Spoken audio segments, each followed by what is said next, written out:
puisque c'est lancé, on fera avec, mais tout en demandant au Réalo de bien vouloir introduire Jules Léandre Kitty à son arrivée dans ce débat fer croisé, puisque c'est ce qui était annoncé dans les différents groupes. Alors, vous l'avez constaté depuis quelques semaines, l'actualité principale des week-ends sur les différentes chaînes de télévision et radio reste l'adhésion. L'adhésion aux différents blocs du chef de l'État.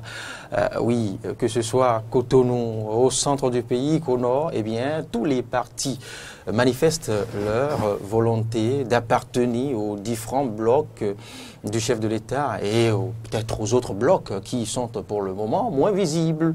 Je veux parler du bloc de l'opposition et le troisième bloc de la mouvance présidentielle, le bloc UDBN. Alors, on va lire, je dirais, la sincérité de ces adhésions. Et après, nous allons nous poser des questions.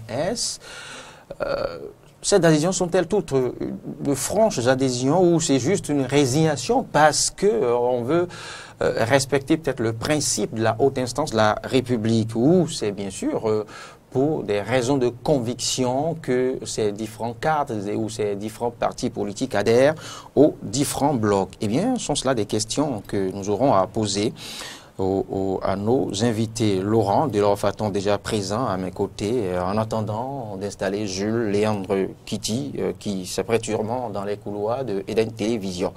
Bonjour Laurent Delors-Faton. Bonjour Loris d'abord. Et merci. Bonjour téléspectateurs et chers auditeurs.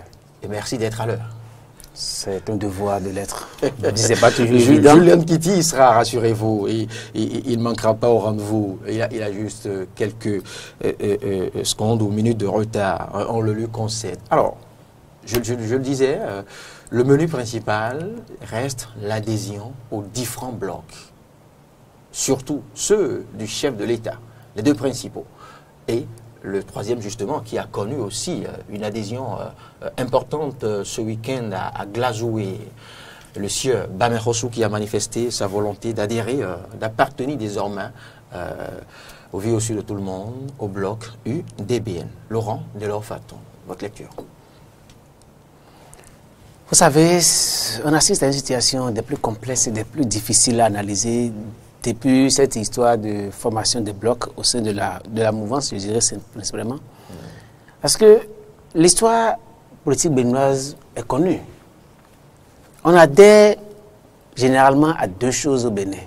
Soit on adhère à la candidature d'un homme à une élection présidentielle, et les candidats sont connus, et des formations politiques ou des mouvements politiques adhèrent, ou bien des personnalités rejoignent tel candidat pour le soutenir au cours d'une élection présidentielle. Si tel n'est pas le cas, c'est que la personne est élue président de la République et les gens adhèrent à sa vision pour l'accompagner dans la réalisation de sa vision. C'est généralement ce à quoi nous avons assisté depuis 1990 à ce jour. Mais aujourd'hui, nous voyons quelque chose, un phénomène nouveau, inédit, parce que les gens ont déjà adhéré à la vision du chef de l'État. Ça veut dire que normalement, il n'y a plus qu'on ne devrait plus assister à une vague d'adhésion. C'est déjà fini. Parce que le PAG est connu. Et mais il y a une nouvelle donne. Oui, c'est pour ça que j'ai envie. Le PAG est connu et les gens ont déjà adhéré au PAG du chef de l'État. Ça veut dire que de manière normale, le cours des événements ne devrait plus nous amener à parler aujourd'hui d'adhésion. Mais le contraste est qu'aujourd'hui, on parle d'adhésion comme si nous avons affaire à une élection présidentielle ou comme si on venait de lire nouvellement un chef de l'État. Et c'est là où la situation est complexe à analyser. Parce que, oui, mais Laurent, à quoi adhère-t-on aujourd'hui réellement? Justement, ces partis n'adhèrent pas aux idéaux du chef de l'État, on n'adhère plus au PAG, la question n'est plus là. Alors à quoi adhère-t-il? Il n'adhère à rien en réalité. Mais au bloc. Oui, les blocs sont en politique. Les blocs devraient incarner une vision. Mais quelle vision ces blocs incarnent? Aucun bloc ne incarne aucune vision. Parce que la vision du groupe, c'est déjà le PAG. C'est déjà le programme du premier secrétaire du chef de l'État transformé en PAG. Ça veut dire qu'on devrait adhérer normalement. Parce que nous sommes en politique. On n'est pas dans un club de belote, mais dans un club de foot.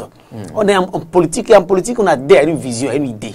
Oui. Ça veut dire que le fondement d'adhésion n'existe pas. Quand on s'en tient aux deux blocs. Oui, si le fondement n'existe pas, ça veut dire qu'on assiste à une comédie organisée. Non, quand on s'en tient aux deux blocs. Les deux blocs, il y a un idéal commun. c'est le PAG.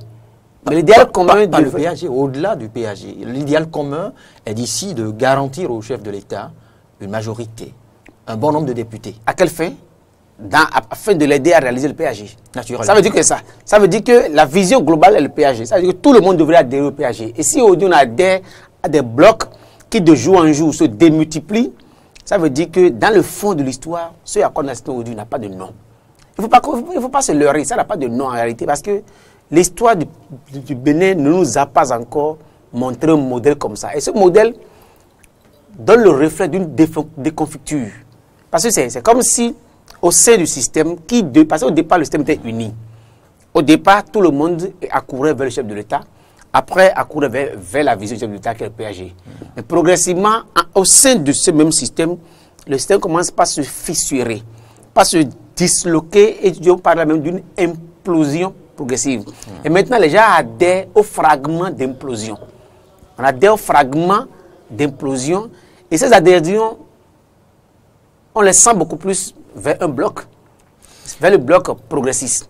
C'est ce bloc qui a plus d'adhésion aujourd'hui. Oui, Laurent Delors-Faton, vous semblez tout résumer au PAG. Mais ici, il est question de constituer des blocs autour du chef de l'État.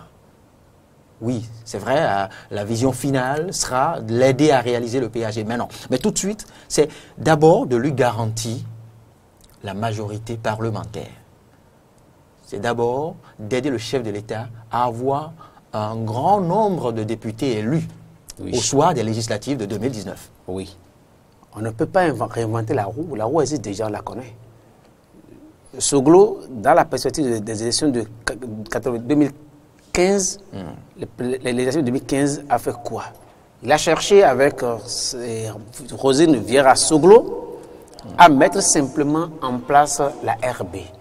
La RB étant devenue un parti politique, incarnait la vision de construction du Bénin dont le chef de l'État, Soglo, était le promoteur.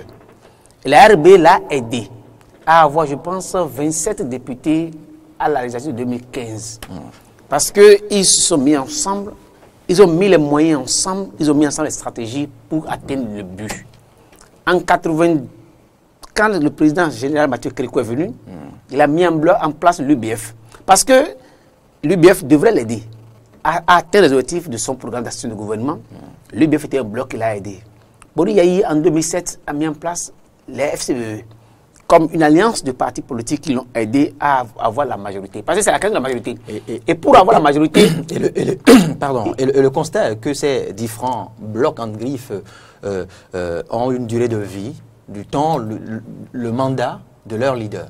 Oui. Mais ici, ce ne sera pas le cas. La question n'est pas... C'est là la différence. Non, il n'y a aucune différence en réalité, parce que la question n'est pas... Parce que vous avez dit ça, le but visé, ce n'est pas la pérennité dans la gestion des partis politiques. Le but visé, c'est le contrôle de la législature. C'est la différence des blocs actuels d'avec les grands ensembles d'alors. Oui, on est d'accord. On est d'accord qu'on a l'intention de faire les grands ensembles. Mais de jour en jour, on se rend compte qu'on fait plus de petits ensembles que de grands ensembles. Parce que les blocs, s'ils devaient se mettre ensemble, on aurait avoir peut-être un seul bloc, on aurait eu un grand bloc au chef de l'État. Ce qui était le cas fait par les autres anciens chefs de l'État. Parce qu'aujourd'hui, ce à quoi on assiste, c'est comme s'il y a un recul structurel par rapport à ce que les autres ont fait. Autour de Yahi Bori, il y avait un grand bloc qui représentait la mouvance.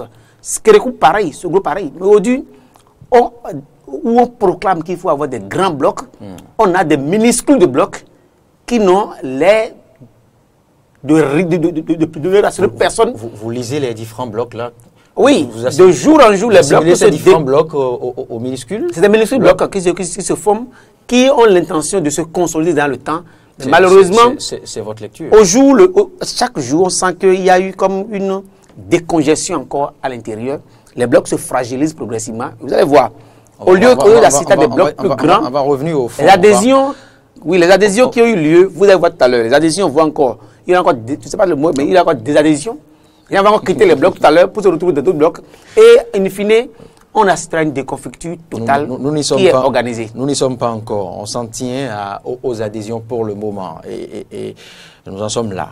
Enfin, entre-temps, Jules Léandre Kitty, le retardataire de ce matin, nous a rejoint. Bonjour, Jules Léandre Kitty. Bonjour, cher ami. Bonjour, les amis téléspectateurs, auditeurs. C'est à eux que je dois beaucoup plus présenter mes excuses. Hein, parce que, à nous aussi.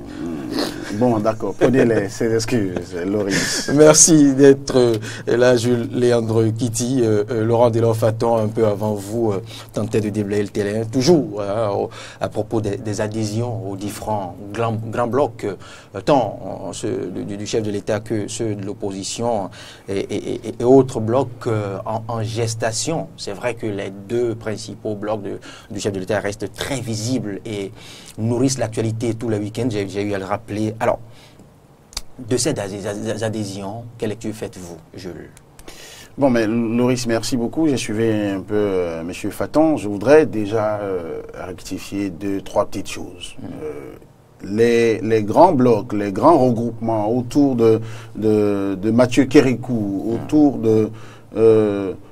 même dans la parenthèse, Nicéphore Soglo, parce que même si ça n'a pas eu la même dimension, on a quand même l'appel de Goro qui a permis à beaucoup de personnes d'aller dans ce qu'on a appelé entre-temps la rivière. Mais Kérékou 2, les tentatives UBF, il y en a eu même en 2 versions. Et après, avec Boniaï, Foscori.Béné émergent. Mais je dis, ce n'est pas du tout la même chose que ce que Patrice Talon est en train de créer comme dynamique. Parce que, première différence, en dehors de... Bon, la ressemblance d'abord, c'est que c'est le souci, l'envie d'avoir de grands regroupements politiques pour que l'action soit concertée. Qui résiste au temps. Très bien. Mais la différence, et la sérieuse différence entre les deux, c'est que, nous étions dans un contexte où les alliances politiques étaient encore autorisées. Nous sommes maintenant dans un contexte où les alliances politiques sont interdites. On peut être d'accord avec le nouveau code ou pas, mais la loi, c'est la loi. Donc, en l'état actuel de la législation dans notre pays, le mot alliance est banni donc du jeu politique. Donc, ce n'est plus la même chose. Il s'agit de partis politiques maintenant, donc de regroupements qui se lancent dans une dynamique, dans un processus qui devrait les conduire à de grands partis.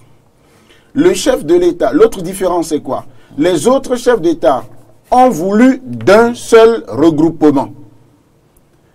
Ces regroupements-là avaient leurs avantages comme leurs inconvénients, mais j'ai l'impression que la différence fondamentale ici, c'est qu'en plus de vouloir de 2 partis, ou en tout cas de moins que ce qu'il en avait, eh bien le chef de l'État a voulu que ces partis se créent et vivent dans la durée, pour que dans cette réforme du système partisan, dans 10 ans, 20 ans, et 30 ans, 40 ans, pourquoi pas, parce que les partis politiques qui sont là aujourd'hui, qui connaissent quelques difficultés, ont vécu au moins depuis 90. Donc, on est dans la trentaine d'années. Si on peut faire mieux aujourd'hui pour qu'on ait des partis qui, ce soit au bout de 40 ans que on commence pas à parler de renouvellement, alors ce serait bien. Donc, il y a déjà une différence au niveau de la législation. Ensuite, au niveau de la forme qu'on veut donner à la chose. Et le fait que le chef de l'État, Patrice Talon, veuille 2 grands blocs, comme il a dit, comme il l'a souhaité, parce que ce n'est pas ce qui est écrit dans la loi, parce que c'est un autre débat, ça. C'est-à-dire que des gens fassent de la fixation sur le souhait du chef de l'État, qui pour lui, avec 2 blocs, lui permet donc de gagner les élections législatives et d'avoir des partis politiques qui le soutiennent et qui sont importants. Mais l'autre différence, c'est que vous avez parlé tout à l'heure, M. Faton, du fait que le but visé, c'est juste contrôler la prochaine législature. Pour moi, le contrôle de la prochaine législature est un objectif. Le but est plus loin et plus grand que ça. C'est légitime qu'un chef d'État veuille contrôler. Et quand il a voulu d'abord de 3 blocs, après il a dit 2. Bon, il a sa vision, sa manière et ses méthodes qu'il propose à ses partisans. Maintenant, l'autre chose que je souhaite rectifier, ce n'est pas parce qu'il y a eu FCBE, apparemment Grand Sou Yahi, mais qui a volé en éclats et qui est tombé pas en déconfiture. Suffisamment grand. Bon, suffisamment grand, mais alors c'est suffisamment petit maintenant. Donc à partir de ce moment, il ne faut pas se réjouir. Là, c'est vous qui le dites. Oui, bon, je constate que FCBE, parti politique, je respecte. Hein, cette effrité a perdu une bonne partie de ses leaders. D'accord. Je ne m'en réjouis pas parce que j'aurais aimé, pour ce que le chef de l'État, l'ancien chef de l'État, Boni a voulu, j'aurais aimé que ce soit toujours comme ça. Donc après, c'est rectificatif, c'est mon point de vue. Oui. Mais je pense que l'adhésion à ces blocs-là, d'abord les deux suggérés, et je pèse mes mots par le chef de l'État, maintenant, des partis politiques de la mouvance présidentielle qui s'en réclament toujours comme tels, dont l'exact des leaders prouve qu'ils sont toujours de la mouvance présidentielle. Par exemple, l'UDBN, par exemple, je crois, il doit y avoir d'autres partis également, qui se réclament toujours de la mouvance présidentielle, mais qui ont eu l'honnêteté intellectuelle de dire au chef de l'État et de montrer aux leaders que nous te soutenons, mais la forme dans laquelle tu souhaites que nous restions avec toi, nous avons trouvé à ce avec tout à l'heure, nos militants qu'il faut faire autrement. Donc pour moi, il ne faut pas... On va revenir à ce cas, à ce cas UDBN, à ce cas bloc UDBN tout à l'heure. Donc il ne faut pas présenter les expériences passées comme étant relevant de la panacée et que ce qui se fait aujourd'hui, non, c'est non seulement différent, mais j'ai l'impression que si c'est bien fait, ça peut porter des fruits meilleurs et sur la durée. Maintenant, l'échec n'est pas exclu également. Ça veut dire, dans toute initiative que vous prenez dans la vie, surtout quand vous voulez progresser, autant vous risquez de réussir, autant vous risquez d'échouer. Tout est dans la manière de conduire et d'être des gens de conviction. Et c'est pourquoi je souhaite que ceux qui sont autour du chef de l'État, les leaders politiques, puissent dire, nous nous sentons à l'aise dans ceci, cette option, ou nous nous sentons à l'aise dans une autre option. L'essentiel, c'est qu'on puisse s'afficher politiquement. C'est ce que... Est-ce qu'ils le peuvent tous? Ah mais attends, il faut que tous ceux qui ont décidé de Laurent faire Delors, je vous permets de réagir. Rien n'a changé, au contraire, c'est du dilatoire, au contraire, c'est de l'incohérence totale dans ce qui se fait aujourd'hui avec cette histoire. Vous savez, on ne peut pas ne pas capitaliser les expériences passées et vouloir créer un monde nouveau. Le monde est en progression parce qu'il y a un cumul d'expériences. Si l'expérience ne sert à rien, je ne pense pas que les humains ont le... Moi, je n'ai jamais dit ça. Non, capitaliser des expériences, c'est bien différent de prendre les expériences passées comme des succès inégalables. Je n'ai jamais dit que les expériences passées sont des succès inégalables, mais ce que je dis est ceci. Si 3 chefs d'État successifs ont créé un seul bloc en leur temps et que les blocs ont connu des failles, il faut essayer. Mais comment faire pour ont disparu? Non, aucun bloc n'a disparu sauf le BF. Oui, la RB reste en place. Les FCBE se sont dégraissés de certains qui étaient les transhumants nés pour ne rester qu'avec... Vous n'allez pas les appeler comme ça. Oui, des transhumants qui ont été des socles essentiels des FCBE. Importante des gens. Julien Kiti, on laisse M. Faton. Mais soyez honnête dans ce que vous dites. Ce sont des transhumants nés parce que ceux qui sont partis, si vous observez leur parcours, vous verrez qu'ils ne sont jamais restés nulle part. Et ils sont partis là-bas aujourd'hui. Pourquoi? Juste parce qu'il faut accompagner le chef de l'État, être à l'arrivée, comme l'autre avait dit, ou bien être à la source. C'est un choix. C'est un choix qu'ils ont fait, mais les FCB restent aujourd'hui avec une grande force quand même de ceux qui pensent qu'il faut toujours rester quelque part et faire un combat. Ils sont là comme parti politique aujourd'hui, les FCB sont là et restent. L'ARB, malgré tout ce qu'on dit, que ce soit dans le bloc progressiste ou bien l'aile Liadi, il y a encore le nom qui reste, quelque chose qui reste de l'ARB. C'est-à-dire que ces deux formations qui sont restées autour des chefs de l'État reste demain. C'est seulement l'UBF qui a disparu complètement de la scène politique. Et quand on veut grandir, on aurait dû simplement prendre l'exemple de ces deux pour dire qu'est-ce qui a fait qu'ils n'ont pas duré dans le temps et corriger simplement. Et c'est ce qu'a voulu faire. Non, au contraire, on a créé un nouveau modèle qui n'existait pas. C'est ce qu'a voulu corriger le code électoral actuel. Entre les intentions du code électoral et la réalité de la gouvernance faite par le pouvoir en place, il y a une différence. La gouvernance aurait voulu simplement que le code électoral de la charte des partis politiques contraigne les blocs à rester dans la durée, que la lance disparaisse. Ça veut dire que le chef de l'État aurait simplement...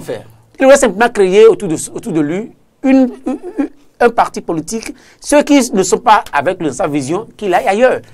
Au temps de Yaïboni, il y a eu une pareille situation où il y avait Corée 2 et autres qui sont restés ailleurs, mais qui n'ont pas eu la caution bien longue sur le chef de l'État. Aujourd'hui, chef d'État Et Boli Yahi les a récupérés. Oui, il les a récupérés. Il faille tirer le son. Vous l'avez dit à l'entame de vos propos. Il les a récupérés. Qu'il faille tirer le son. Là, c'est un jeu politique qui a été fait aux élections. Mais il n'a pas eu sa caution. Non. Julien Kitty. Il n'a pas eu sa caution pour aller aux élections. Mais aujourd'hui, le chef même donne caution à 2 blocs, ce qui n'a pas de cohérence par rapport au test écrit. Parce que la volonté du chef, en introduisant le test, mais en donnant sa caution pour la charge des partis politiques, de créer des grands blocs. Faire un parti unique. Non. Ça n'a jamais été. On a dit les grands blocs. Ça veut dire que les grands blocs auraient été qu'en son sein, il fasse tout pour avoir un grand bloc. Mais aujourd'hui, il a tout fait pour avoir des blocs autour de lui, que ce n'est pas grand. Parce qu'on ne le veuille pas. Les progressistes... Qu'est-ce qui vous le fait dire? Oui, les progressistes ont sa caution. Si aujourd'hui... Les républicains ont sa caution. Et il n'a pas dit depuis un mois environ que le Code est sorti qu'elle n'a pas sa caution. Il ne l'a pas dit. Et il ne dira pas pour l'AND de Lelo Azidi Khouré qu'il n'a pas sa caution. Ça veut dire qu'il dit quelque chose et on a voté des tests de loi pour quelque chose, mais les actes à côté disent le contraire. Et je dis, c'est comme s'il y a... Non, en fait les tests, le code électoral ou la charte des partis politiques, si vous le voulez, n'institue pas le parti unique. Non, il y a une intention qui est derrière constituée de grands blocs. Mais aujourd'hui, le chef lui-même donne caution à des blocs autour de lui qui ne sont pas grands, apparemment. Vous le dites, mais vous n'avez pas d'éléments pour... Oui, il y a tellement d'éléments pour le dire. Parce que quand on prend les blocs... Les 2 blocs du chef de l'État comportent ou contiennent à ce jour, tous les classiques, tous les leaders politiques de ce pays. Mais qu'est-ce qui vous fait dire que le chef de l'État, que les blocs du chef de l'État sont petits blocs en griffe? Non, monsieur Davo, moi je suis très préoccupé. Et là, je suis très préoccupé, j'insiste là-dessus, préoccupé parce que je souhaite que ici, là, nos points de vue, qu'on s'autorise des points de vue divergents, mais qu'on ne s'autorise pas de dire ce qui n'est pas. Il n'est jamais écrit dans aucun texte, aucun article du Code électoral, encore moins dans la nouvelle charte des partis politiques, que c'est tel nombre de grands partis, de grands regroupements que le Bénin doit avoir. Personne ne l'a dit. Non, ce que vous dites t'en fait croire ça. Non, c'est l'intention qui je vous en prie. La loi, ne faites pas l'insulte à l'Assemblée nationale de voter des lois qui se résument à l'intention de la seule personne du chef de l'État. Le chef de l'État, la Constitution du 11 décembre 1990 l'autorise à avoir des projets. Son gouvernement peut avoir des projets de loi. L'Assemblée nationale peut initier des propositions de loi. Ça vient de quelque part. Et on a un chef d'État qui assume ses points de vue, qui dit « j'ai souhaité ça, j'ai accompagné ça ». Donc ce n'est dit dans aucune loi que c'est 2, c'est 3, c'est 4, c'est 5 qu'il faut avoir. Mais dans un pays où, pour les partis légalement enregistrés, vous en avez au bas mot 250. Vous avez constaté dans la vague d'adhésion au bloc, aux différents blocs, vous avez vu qu'il y a même des noms de partis politiques que vous ne connaissiez pas, c'est sûr. Ça sortait de partout. Il y en avait dans tous les arrondissements. Ça veut dire qu'il y avait un besoin de regroupement. Mais quand le chef de l'État, le fait même de dire déjà 3, puis 2 après, c'est déjà restrictif. On est à 4 déjà. Non, je vous en prie. Mais pourquoi, quand vous partez, c'est quand même extraordinaire. Dans quelle loi, si vous partez sur le postulat qu'il n'y a aucune loi qui dit qu'il faut le parti unique, deuxième chose, vous dites que l'intention du chef de l'État qu'il a exprimée, c'est d'avoir de grands blocs. Je suppose que vous mettez ça au pluriel. Maintenant, quand vous mettez ça au pluriel, et que lui il dit 2 c'est bon, ça c'est son intention, c'est l'intention, le souhait de Patrice Talon, ça s'appelle souhait. Maintenant, si après, démocrate qu'il est censé être, démocrate que sont ceux qui l'entourent et qui le soutiennent, ils se rendent compte à la négociation, dans le processus, qu'il faut en avoir plus que 2. Encore que, on a concédé au chef de l'État jusque-là de dire je veux 2 blocs. Quand vous prenez l'UDBN par exemple, d'autres partis viendront, vous avez dit, j'attends de voir. Est-ce que vous avez jamais entendu les leaders de l'UDBN dire non, le chef de l'État a menti, il a dit 2, mais nous faisons 3. J'ai entendu plus d'une fois la présidente de l'UDBN dire, Et je sais, pour mes informations que j'ai, qu'elle a pris part à un certain nombre de rencontres, de discussions, et elle a eu le mérite de faire savoir au chef de l'État, très respectueusement, ses intentions. Et lorsqu'un parti fonctionne bien, je suis sûr que la FCBE, dont vous faites partie, si on veut prendre une décision aujourd'hui, ce n'est pas la seule personne du président d'honneur, Boni Yayi, ce n'est pas la seule personne de l'honorable Dianontin, que je respecte beaucoup, dont j'apprécie le courage, ce n'est pas la seule personne qui vont rester là et décider. Si par exemple les bases, telles que moi je vous connais, si jamais ceux-là, ils ont beau être Boni Yayi, Dianontin, quand ils décident unilatéralement certaines choses, vous êtes capable de leur dire non. Lorsque les bases d'un parti politique disent à leur leader, nous voulons aller aux élections avec, en tant qu'entité à part, et mieux, le nouveau code électoral, la nouvelle charte des partis politiques autorise qu'un parti politique décide aujourd'hui d'aller aux élections en tant qu'entité, quitte à grandir. Je finis en disant, lorsque vous parlez de parti de grand bloc, l'adjectif grand n'est pas mis dans la loi. C'est-à-dire que le grand là n'est pas défini, n'est pas cadré. On n'a pas, la loi ne dit pas, c'est quand vous avez 2000 militants, 3000 militants que vous appelez grand. Après, quand vous en avez 1000, vous êtes petit. Non. Et un parti n'est grand que par l'adhésion de ces militants à la base. Ce n'est pas ce que vous voyez là. Qu'est-ce que les jeunes, les femmes, les gens comme vous pensent de leur parti politique? Est-ce qu'ils sont convaincus de leur affaire? Vous avez indexé tout à l'heure des gens qui n'ont pas de conviction, qui sont tantôt ici, sont tantôt là-bas. Ce qui reste des FCBE aujourd'hui, et vous en êtes fiers, je le suis probablement avec vous, c'est que c'est ceux-là qui ont compris que ce n'est pas parce que Boni Yayi a quitté le pouvoir qu'il faut Laurent Faton, je voudrais vous poser une petite question. Est-ce une bonne idée pour le chef de l'État de vouloir constituer deux blocs? Pourquoi ne pas copier ses prédécesseurs en instituant un grand bloc? Très bien. En fait, le vice que moi je combats de façon viscérale se trouve dans votre question. Il ne faut pas chercher à copier même le succès passé.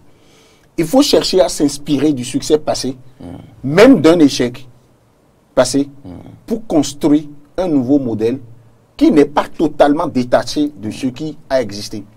Et il faut avoir en point de mire le souci de faire mieux que les autres, c'est-à-dire en allant de l'avant. Et ça, honnêtement, et là est la question. Oui, maintenant, je pense qu'on fait déjà mieux, même si c'est difficile. C'est-à-dire qu'on n'a plus, on ne fait plus alliance, on fait parti politique.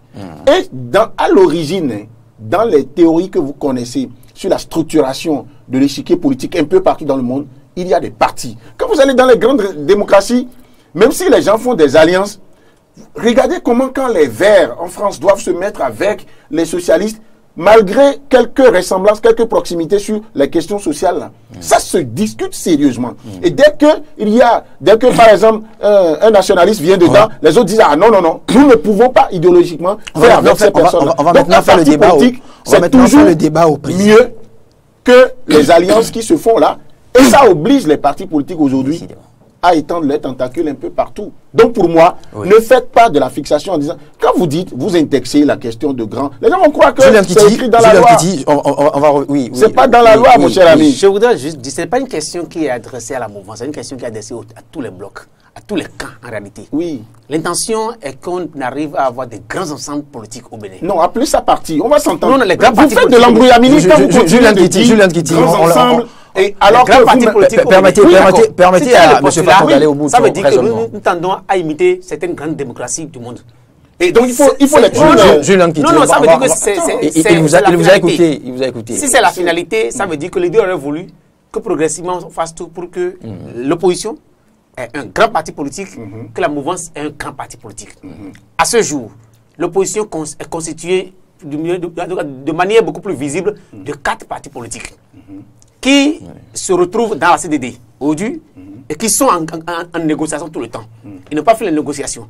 Et on peut espérer qu'ils fassent le grand pas pour se muer en parti politique. Et pourquoi depuis que vous êtes sur ce plateau, vous ne vous occupez pas de ce cas-là en disant que c'est un problème aussi? Julien Kitty, on va laisser les partis sont constitués, ces partis sont constitués avant que le code de la charte ne naisse. C'est-à-dire que depuis que c'est né, ces partis sont en négociation. Et à ce jour, vous avez vu la dernière fois la déclaration, ils ont fait une déclaration ensemble. Et aucun autre parti politique n'est né dans l'opposition depuis que la charte est entrée en vigueur. Mais on constate que dans l'autre camp, au lieu qu'on assiste à une mutation de tout l'ensemble en un, on assiste à une fragmentation encore. Parce non, à un choix de constitution. Non, c'est pas d'un nombre donné de. Je n'accuse pas les chefs de l'État. De la mathématique. Je n'accuse pas les chefs de l'État. On est à plus de 250. Les gens arrivent à 4, 5. Julien Kitty, on va évoluer dans.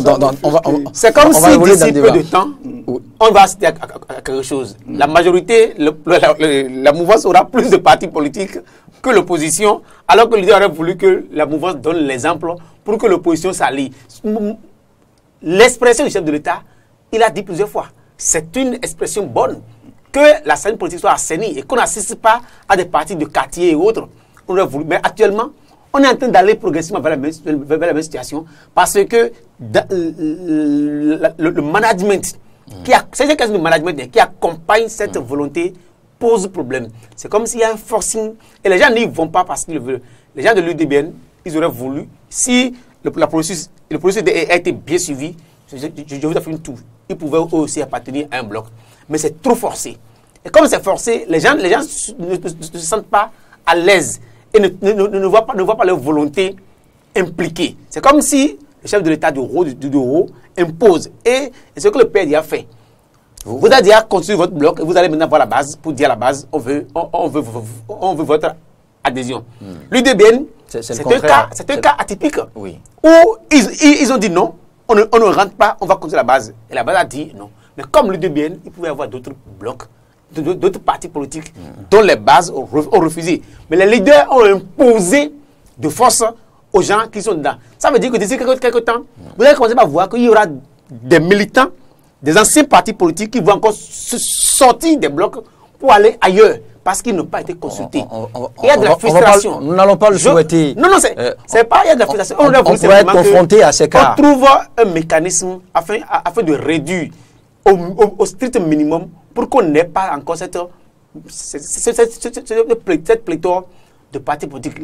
Aller vers 2 blocs, mais 3 blocs, 3 grands partis politiques en général au Bénin sont l'idéal. Mais le grand problème qui se pose, quelles sont les idéologies que défendent tous les partis politiques au Bénin? Si aujourd'hui, au sein de la mouvance, on a 4-5 blocs, 5 partis politiques, et je souhaiterais qu'on arrive à identifier des idéologies pour qu'on puisse identifier les partis politiques aux idéologies. Vous avez parlé des Verts et autres. Les gens défendent un courant idéologique. Mais quels sont les courants idéologiques défendus par tous les ensembles autour du chef de l'État? C'est là où le problème se pose réellement. Parce que le chef de l'État aujourd'hui, il a une idéologie qui s'incarne à travers le PAG. Mais tous ceux qui l'entourent disent qu'ils accompagnent le PAG, mais refusent d'avoir la même philosophie. Ça pose un problème sérieux. Parce qu'on ne peut pas accompagner le chef de l'État dans une vision et avoir chacun aussi sa vision. Donc le PAG ne peut pas être une idéologie politique. C'est une vision politique. Non, mais parce qu'il n'y a pas d'idéologie au Bénin et tout le monde trouve à travers le PAG l'idéologie. Laurent Delors-Faton, on a tendance à croire que les progressistes avalent presque tous les partis depuis quelques semaines. Ben, c'est le contraire qui a été constaté à Glazoué le week-end écoulé. L'UDBN,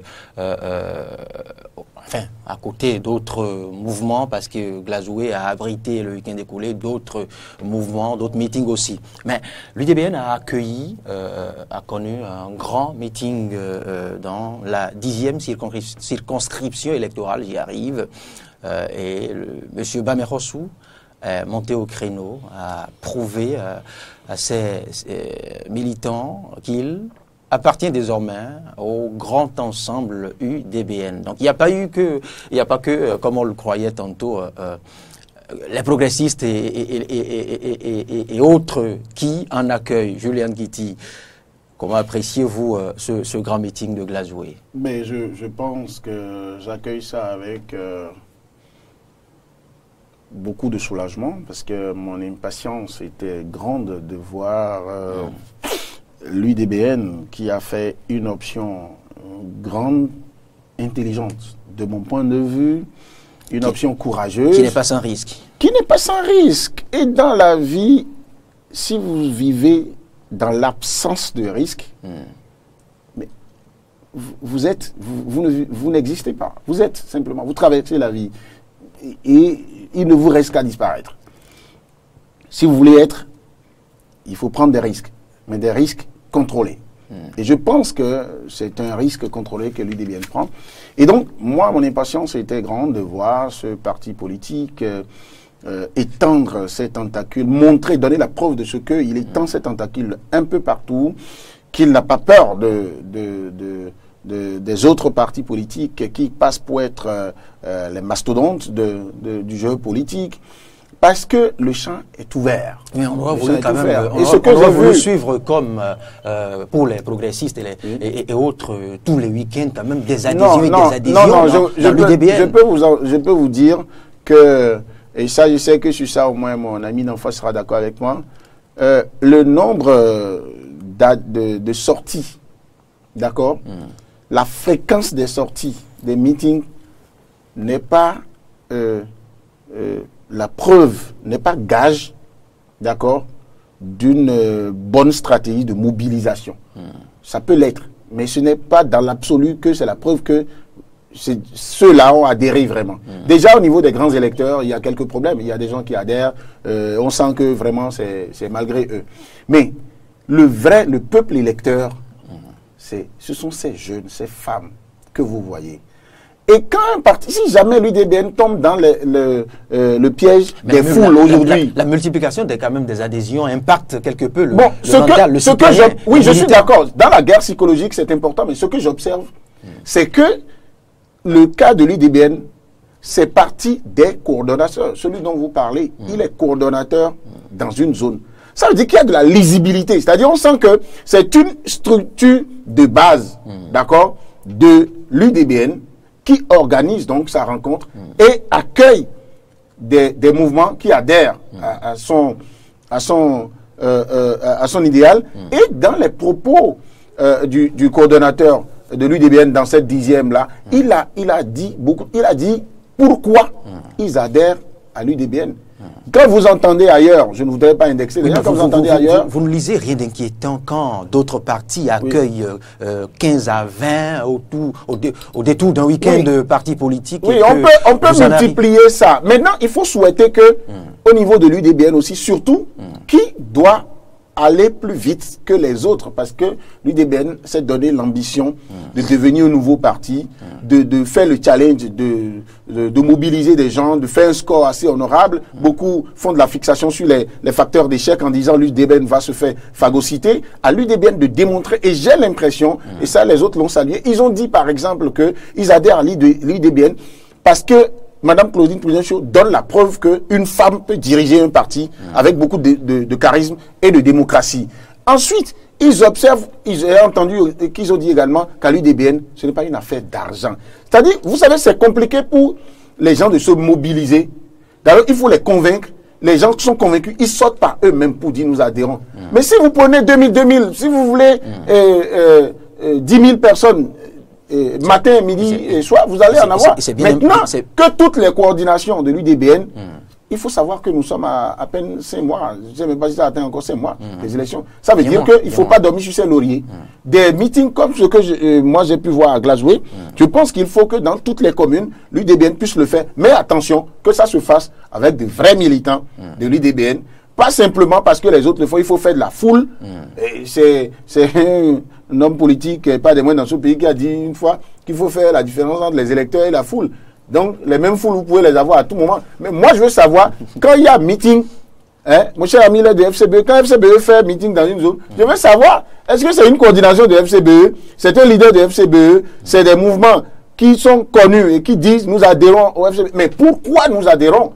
Parce que c'est aussi ça, l'assainissement du système du jeu politique dans notre pays. Il faut que les gens disent pourquoi, les questions d'idéologie, pourquoi ils acceptent, quelles sont les valeurs qu'ils trouvent.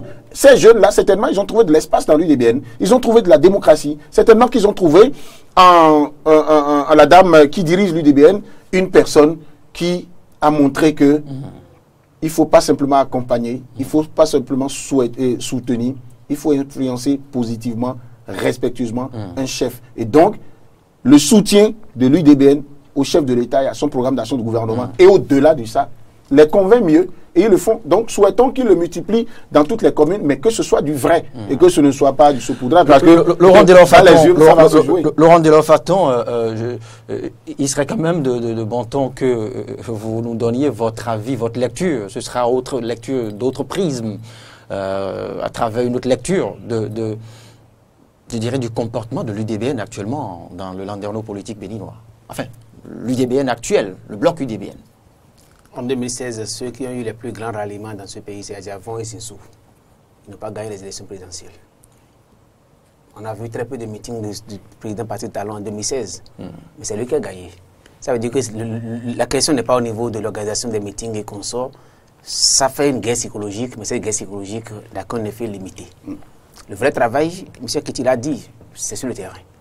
Et rien n'est gagné d'avance. Personne ne peut présager de l'avenir de l'UDBN par rapport aux élections de 2019. Personne ne peut présager. Tout dépendra de l'UDBN, de son organisation, de sa trouvaille par rapport aux stratégies et par rapport à la communication qu'elle mettra en place. Si elle réussit, si l'Alliance réussissait normalement, peut-être, à trouver de bons stratèges qui lui font du travail, je crains une chose. Il se peut que l'UDBN ravisse la vedette à tous les blocs de la mouvance présidentielle. Parce qu'elle a fait quelque chose d'extraordinaire, on peut dire, dans une jungle où tous les hommes, les barons de la politique béninoise, ont refusé de parler, ont refusé de faire sortir leur volonté. Alors que elle a dit, aimer une personne, c'est lui dire la vérité. Elle a dit, elle a sorti sa volonté. Mais bon. Au Maourungwedi, à Moussou, Dikolole, Nago et autres, c'était incapable de s'exprimer, de donner eux-mêmes leur lecture par rapport à la constitution des blocs. Elle a eu le courage avec ses militants de le dire. C'est-à-dire qu'elle a normalement une longueur d'avance sur tous les autres de la mouvance présidentielle. Le reste maintenant reste au niveau stratégique. Tout est stratégie. Si elle définit une bonne stratégie, je pense que en dehors des ralliements et autres, elle pourra faire des merveilles et ça pourra surprendre tout le monde. Si elle ne le fait pas, c'est grave pour elle parce qu'elle a de grands adversaires devant elle et ces adversaires sont ses alliés de la mouvance qui vont chercher par tous les moyens à le détruire. Mais elle peut leur ravir la vedette valablement. Mon frère, le grand allié aujourd'hui du jeu politique, c'est le peuple électeur. C'est comment ce que vous lui dites, des problèmes qu'il a aujourd'hui et comment vous lui montrez que vous êtes rassasié de solutions à ces problèmes. Je pense qu'il y aura des surprises assez terrible pour et ce ne sera que la première partie de ce débat sur la lecture je dirais de la structure, de la charpente des grands blocs en constitution, des grands blocs en gestation. Nous y reviendrons encore. Il faut qu'on fasse le débat sur les idéologies, sur ce que chaque parti cette fois-ci sur la deuxième partie de mon interrogation où je me demandais si c'est par suivisme, si ce n'est pas une fourberie, si ce n'est pas par résignation ou c'est plutôt par les convictions. Non, je pense qu'il y a plus de lisibilité. C'est plus. On peut facilement commenter. Non, j'applique l'interrogation. Parce qu'on sait qui a fait quoi et pourquoi on a fait. J'applique l'interrogation à tous les blocs, à tous les blocs en gestation, que ce soit même du côté de l'opposition, dont on a peu parlé ce matin. Et ce n'est pas par oubli. On va y revenir, rassurez-vous. Donc vous commandez des meetings FCBO aussi. Merci Jules Léandre Kitty. Merci Laurent Delors-Faton pour la disponibilité.